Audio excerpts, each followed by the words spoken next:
So when I start my processing, or actually mixing process for this specific genre, I use a distortion, as it is. It's from the GTR waves.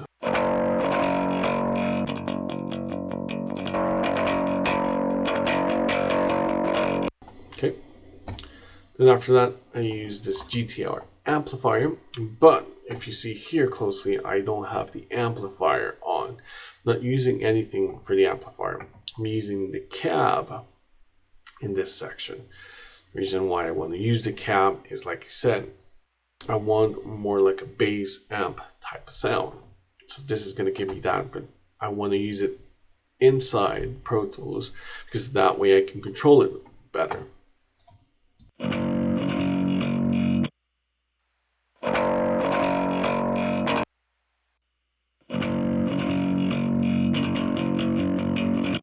For me, it has that bass tone, right?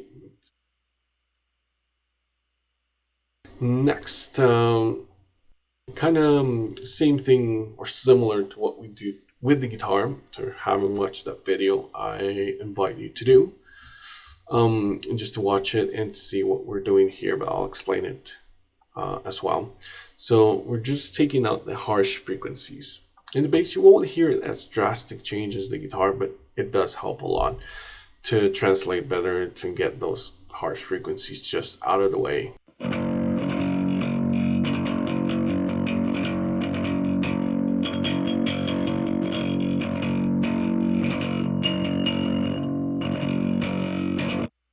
So like I said, they're not really harsh like the guitars, but it does help at the end of the day for the mixing and to make it sound as smooth as possible. Then after that, I have another Pultec, and I use the Pultec because I like how the EQ works and I like how the EQ sounds, kind of. That has a character to it. But honestly, it's not that you only have to use those EQs. Anything I do with EQ wise, you can do it with any EQ. Just need to get the right frequencies. Here, kind of the same thing I'm doing with the guitar. I took out those frequencies. I want to get that brightness that I took out, but with a frequency that I feel sounds more comfortable, more better.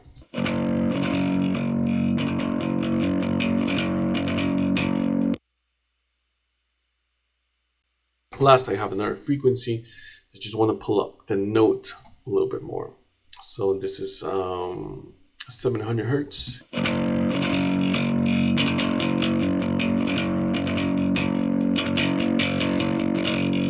So you can hear that bass note a little bit clearer and with more presence. Okay, let's go to the next step. That would be the bass bus.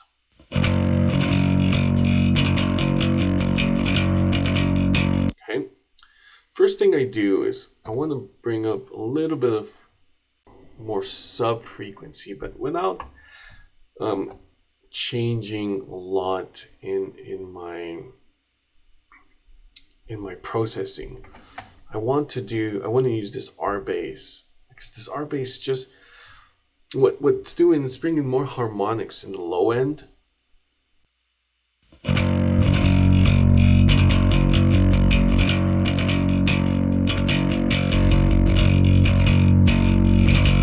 You can hear that difference there for sure. So if you're watching this, mainly this video, I recommend using headphones or studio speakers so you can actually hear what's going on and what I'm doing, why it's important. Next step is I just pull up this 800 hertz from the mix of both.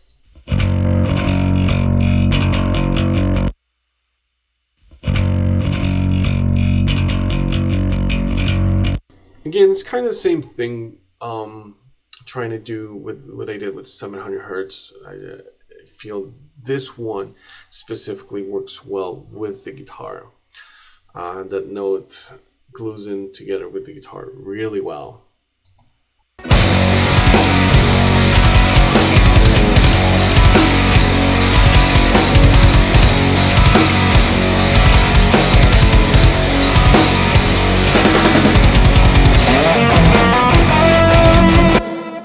Okay, so yeah, that's the bass. That's what I do in the bass.